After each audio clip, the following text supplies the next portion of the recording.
Hello students, welcome to the revision series. आज जो हम डिस्कस करेंगे केमिस्ट्री का एक बहुत ही इंपॉर्टेंट टॉपिक है, दैट इज एटॉमिक स्ट्रक्चर।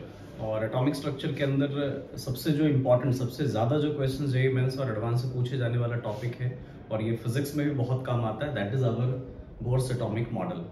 पहली बात, जो बोर्स एटॉमिक मॉडल है इसके कुछ अपने लिमिटेशंस हैं, उसकी बात हम बाद में करेंगे। पहले आपको बता दें कि ये जो मॉडल है हमारा, this is based on This model is based on Planck's quantum theory,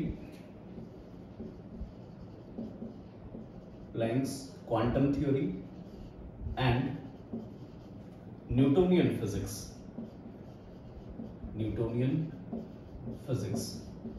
इसका मतलब ये है कि जो मॉडल है हमारा, ये क्वांटम फिजिक्स के प्रिंसिपल्स को फॉलो नहीं करेगा। ये न्यूटोनियन फिजिक्स या जो हमारा क्लासिकल फिजिक्स है उसके प्रिंसिपल्स को फॉलो करने वाला ये मॉडल है। सबसे पहले अगर आप इस मॉडल की बात करें तो कुछ आपको बेसिक पोस्टुलेट्स आपको बता दें कि आखिर इस मॉडल में क्या क्या मेन चीजें बताई गई है, जिसको हम पोस्टुलेट्स के अंदर पढ़ते हैं। द फर्स्ट पोस्टुलेट इज कि जो इलेक्ट्रॉन होता है हमारा revolves around a fixed circular path. Electron revolves in a fixed circular path called as orbits. Okay. Now the question arises कि जितने भी सर्कुलर, अगर आप एक बात करें कि अराउंड द न्यूक्लियस है ना, इसमें आप ऐड कर सकते हो electron revolves in a fixed circular path called as orbits.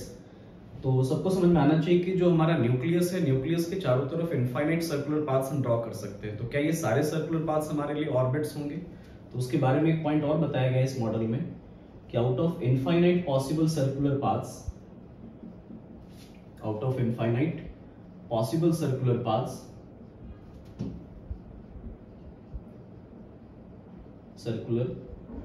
Paths, only those paths will be called as orbits.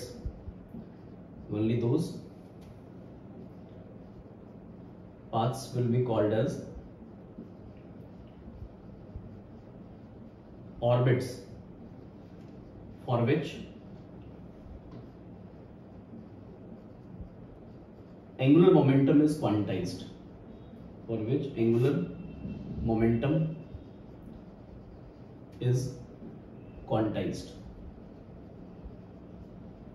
इसका मतलब ये हो गया कि अगर आप एक न्यूक्लियस के चारों तरफ सर्कुलर पाथ्स आप ड्रॉ करेंगे तो उन सारे सर्कुलर पाथ्स को हम ऑर्बिट्स नहीं कह सकते। तो किस सर्कुलर पाथ को हम ऑर्बिट बोलेंगे?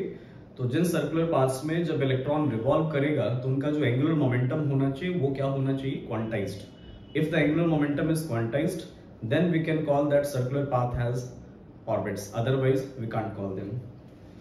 इसका मतलब क्या हुआ? लेट्स से कि हमारा जो एंगुलर मोमेंटम होता है इलेक्ट्रॉन का, अगर आप निकालेंगे, that is mass into velocity into radius.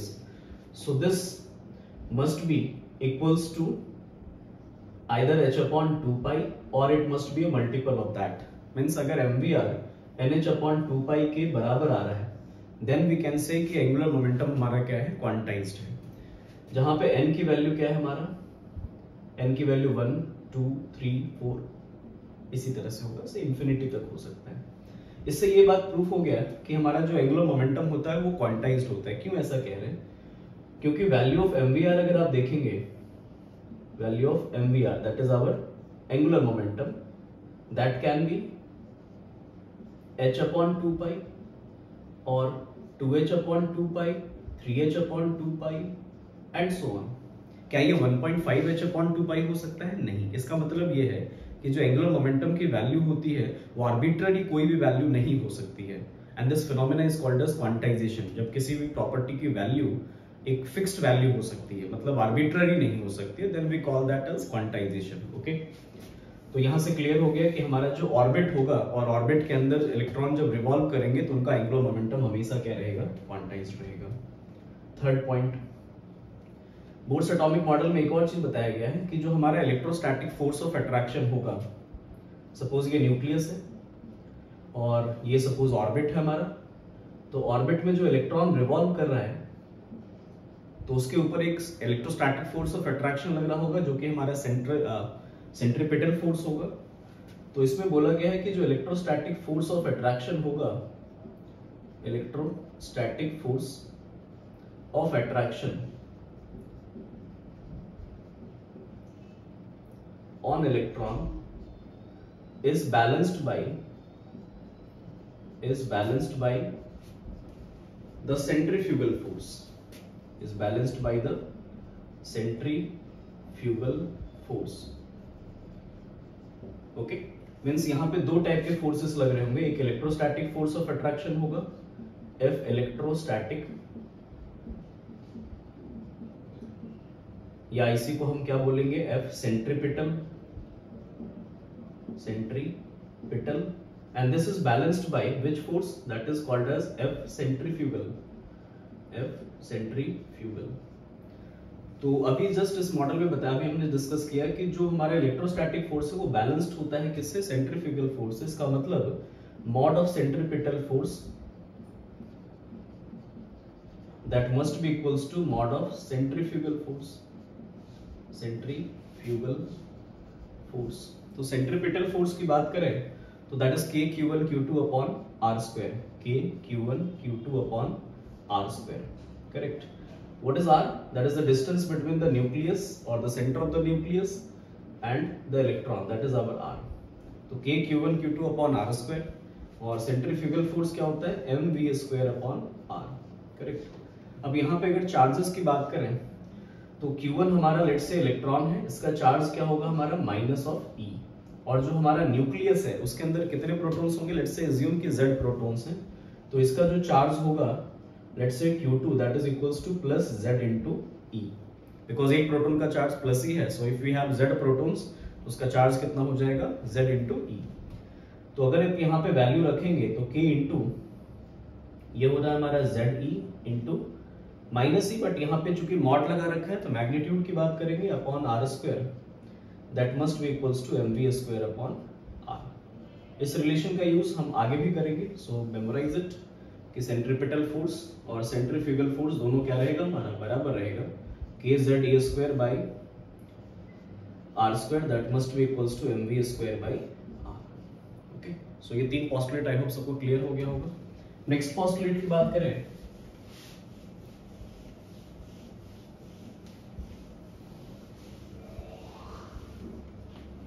तो इसमें याद रखना है fourth postulate, electron revolving in the orbit, electron revolving in orbit does not release any energy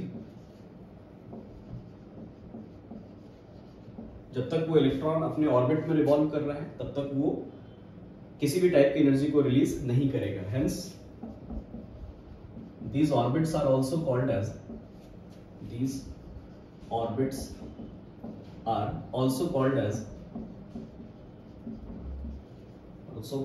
stationary orbits, correct. Stationary orbits का मतलब यही हो गया कि उन ऑर्बिट में रिवॉल्व करने वाले इलेक्ट्रॉन की जो एनर्जी होगी दैट विल रिमेन सेम, वो अपनी एनर्जी को लूज नहीं करेंगे विद टाइम। हाँ, लेकिन कभी वो अपनी एनर्जी को रिलीज नहीं करेंगे तो ऐसा नहीं है। इलेक्ट्रॉन कब एनर्जी को रिलीज करता है, releases its energy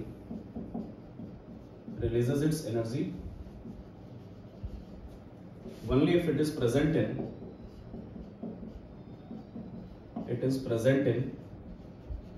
excited state, then only it will release energy। otherwise normally जब तक वो अपने ग्राउंड स्टेट या फिर अपने ऑर्बिट में रिवॉल्व कर रहा है till then it will not release any kind of energy। okay, next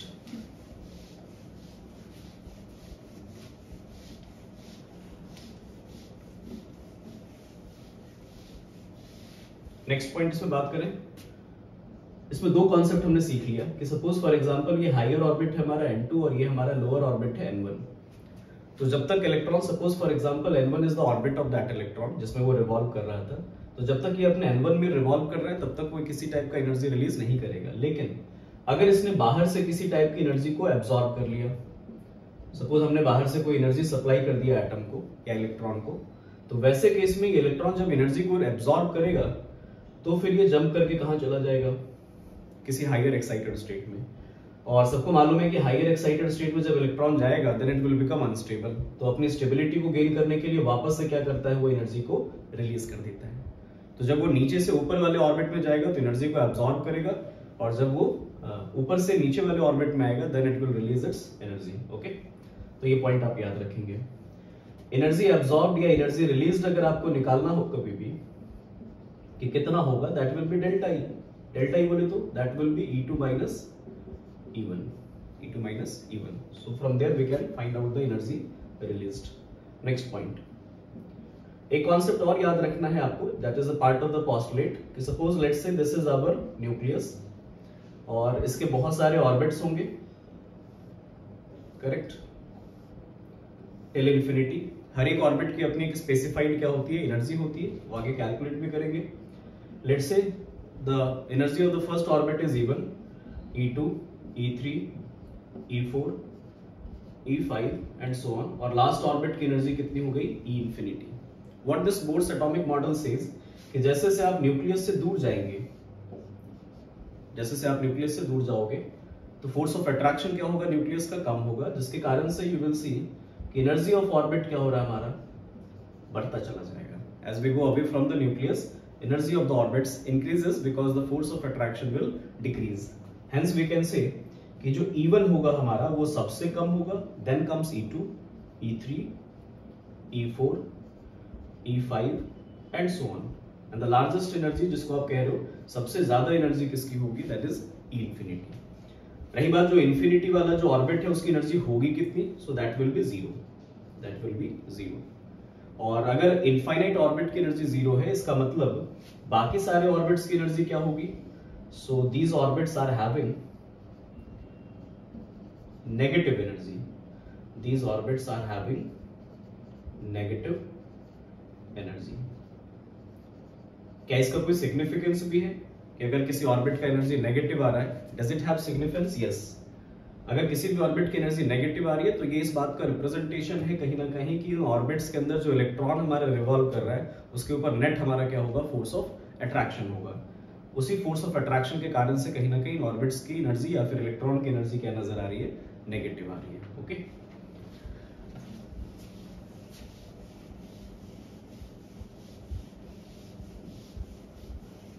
next 8th postulate की अगर बात करें तो इसमें एक कॉन्सेप्ट और बताया गया है कि as we go away from the nucleus, as we go away from nucleus, no doubt energy of orbits will increase, but the difference in energy,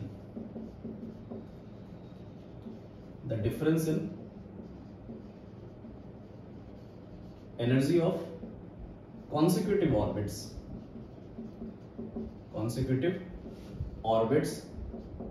will decrease, अब इस कॉन्सेप्ट को जरा समझो आप कि नो डाउट एनर्जी की value बढ़ रही है, लेकिन जैसे से आप न्यूक्लियस से दूर जाएंगे तो दो कॉन्सेक्यूटिव ऑर्बिट के बीच का जो एनर्जी का गैप है वो गैप क्या होता नजर आएगा, अपने को कम होता हुआ नजर आएगा। इसका मतलब ये हो गया कि अगर हम E2 minus E1 निकालें, हम E3 minus E2 निकालें या E4 minus E3 निकालें, और लास्ट एक एज्यूम कर लेते हैं that we are finding E infinity minus E infinity minus 1, तो क्या इन सब में जो डिफरेंस आएगा वो सेम आएगा? नहीं, सेम आने वाला नहीं है। सबसे ज्यादा जो डिफरेंस नजर आएगा that is between E1 and E2, और जैसे से आप दूर जाएंगे ये कहीं ना कहीं हमारा क्या होता चला जाएगा, कम होता चला जाएगा। ओके, सो आई होप सबको ये सारे 8 पोस्टुलेट्स क्लियर हो गए होंगे। नेक्स्ट जो इस मॉडल में अपने को रिवाइज करना है एक बार, that is regarding some calculation of an atom. तो कुछ कैलकुलेशन में क्या क्या अपने को इंपॉर्टेंट है मेंस पॉइंट ऑफ व्यू से, that is the radius of orbit, velocity of electron in the orbit and the energy of electron in the orbit. ये तीन चीजें कम से कम बहुत इंपॉर्टेंट है जो अपने को जरूर पढ़ के जाना चाहिए। तो let's revise it in brief भी। सबसे पहले हम लोग बात करेंगे कैलकुलेशन ऑफ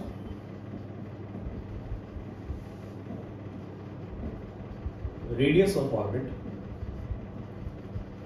छोटा सा डेरिवेशन है, आप इसको समझ सकते हो एक बार कि कैसे हमने रेडियस ऑफ ऑर्बिट को ऑब्टेन किया है।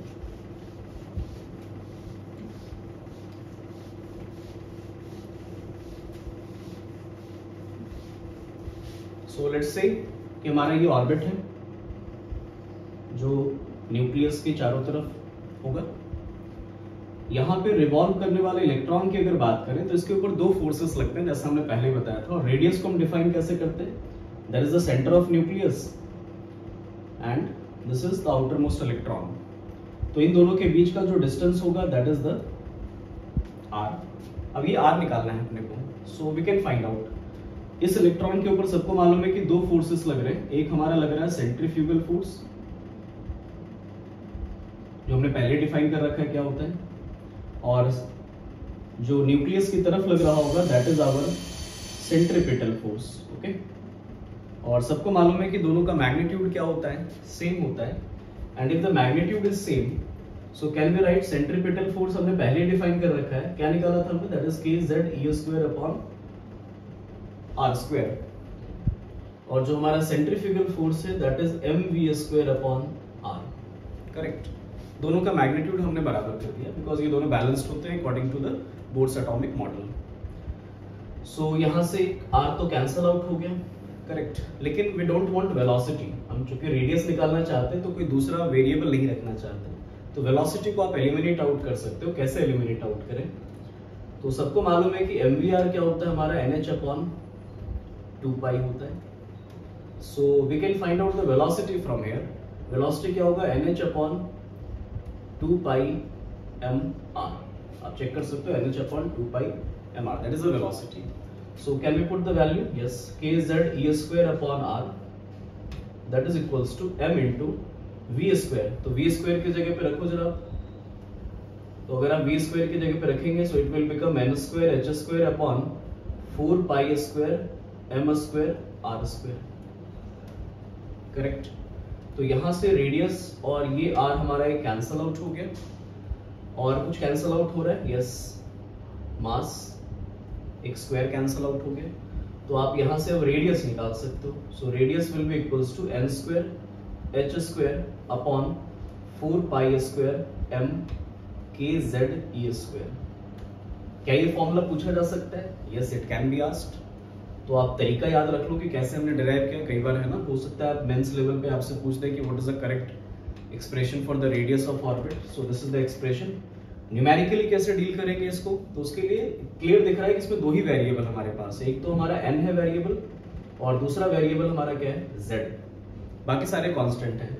तो अगर सारे कांस्टेंट की वैल्यूज को आप पुट कर देते हो, on putting all the constant values,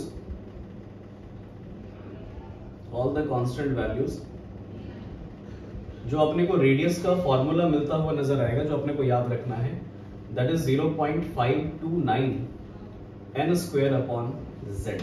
Okay, this unit is important, that is in angstrom। तो न्यूमेरिकली आप इसी फॉर्मूले के थ्रू रेडियस निकाला करेंगे ऑर्बिट का। तो इससे ये बात भी प्रूफ हो गया कि जो रेडियस है हमारा वो किसके प्रोपोर्शनल जा रहा है, n² upon z। This is also important, proportionality आप याद रखेंगे। ओके, सो आई होप सबको कैलकुलेशन ऑफ रेडियस समझ में आ गया होगा।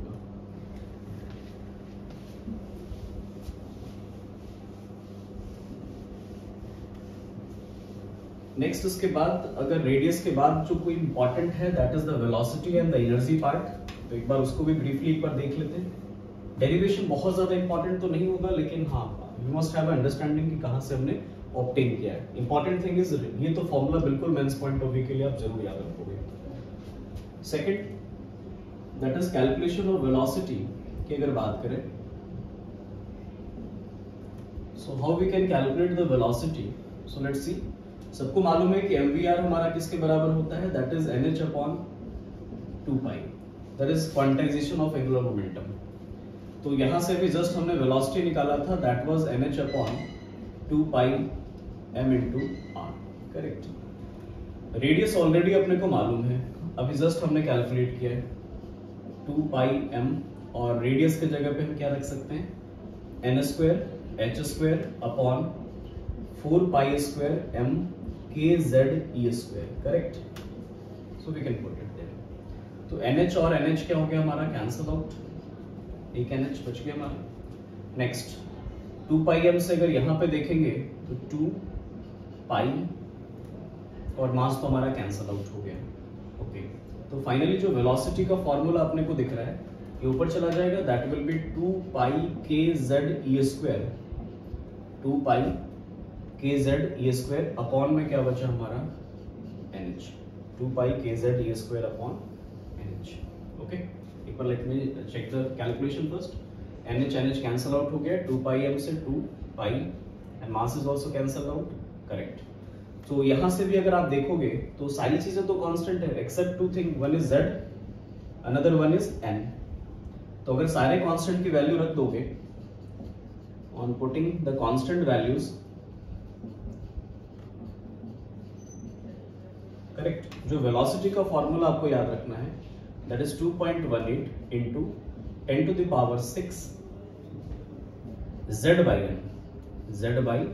N। Again I am saying कि हमारा ये इंपॉर्टेंट है, यूनिट याद रखना। So this is metre per second. Okay, so this is the formula for velocity जो आपको याद रखना है। और इसी के बाद प्रूफ हो गया कि जो वेलोसिटी है हमारा वो किसके प्रोपोर्शनल जा रहा है, so that is proportional to Z by N। Velocity is proportional to Z upon N। Okay, so this is important, आप याद रखेंगे।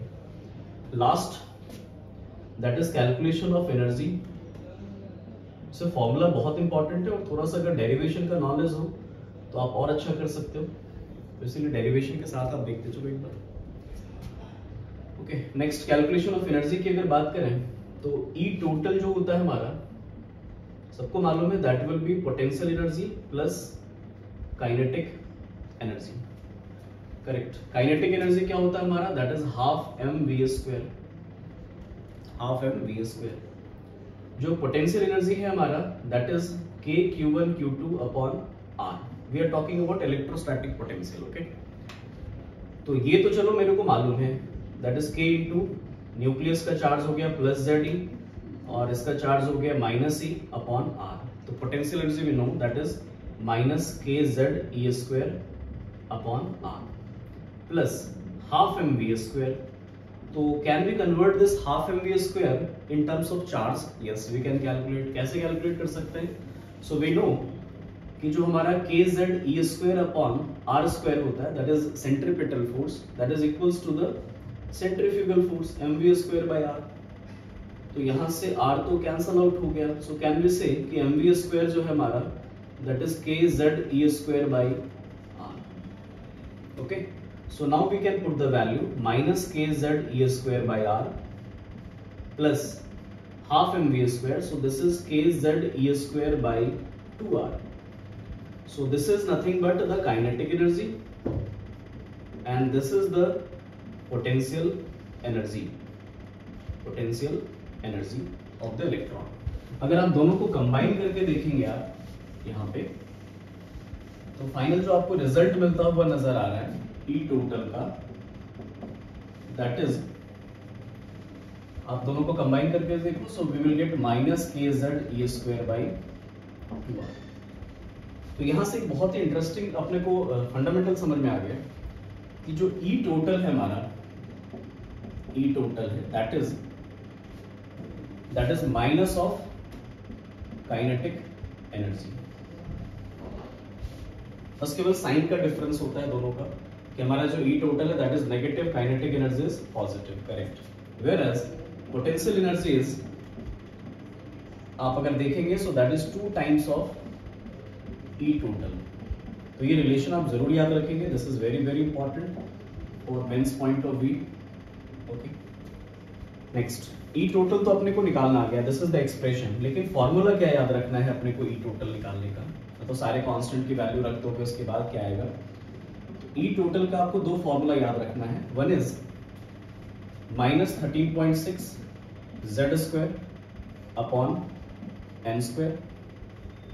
इसका यूनिट क्या होगा? इलेक्ट्रॉन वोल्ट पर atom. This is very important, this is for one atom, इसीलिए हमने क्या लिख दिया, इलेक्ट्रॉन वोल्ट पर एटम। Z क्या है, n क्या है अपने को मालूम है।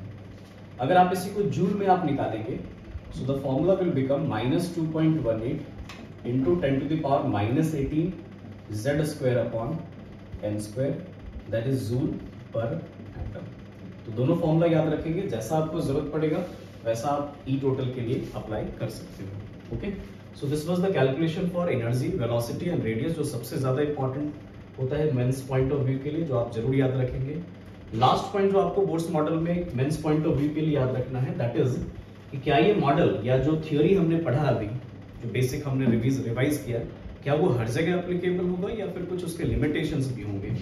तो उसके लिमिटेशन में आप एक जरूर याद रखेंगे, जो कई बार क्वेश्चन के तौर पे भी आपको मिल सकता है कि बोर्ड्स मॉडल किन स्पीसीज के लिए अप्लाई करते हैं।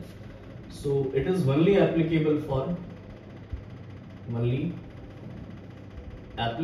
फॉर सिंगल इलेक्ट्रॉन स्पीसीज, या फिर हम इसको हाइड्रोजन लाइक एटम्स भी कह सकते हैं। हाइड्रोजन लाइक एटम्स मतलब ये सिर्फ उन्हीं स्पीसीज के लिए अप्लाई होगा जिनके पास एक इलेक्ट्रॉन होगा। एक इलेक्ट्रॉन कहां पे होता है? For example hydrogen, for example helium +1, lithium +2, beryllium +3, boron +4 and so on. आप देख लोगे, करेक्ट। तो ये पूरा एक बहुत ही क्विक रिवीजन था हमारा एटॉमिक स्ट्रक्चर में सबसे इंपॉर्टेंट टॉपिक का। आई होप सबको समझ में आ गया होगा और आप थोरोली इसको रिवाइज करेंगे। Thank you so much.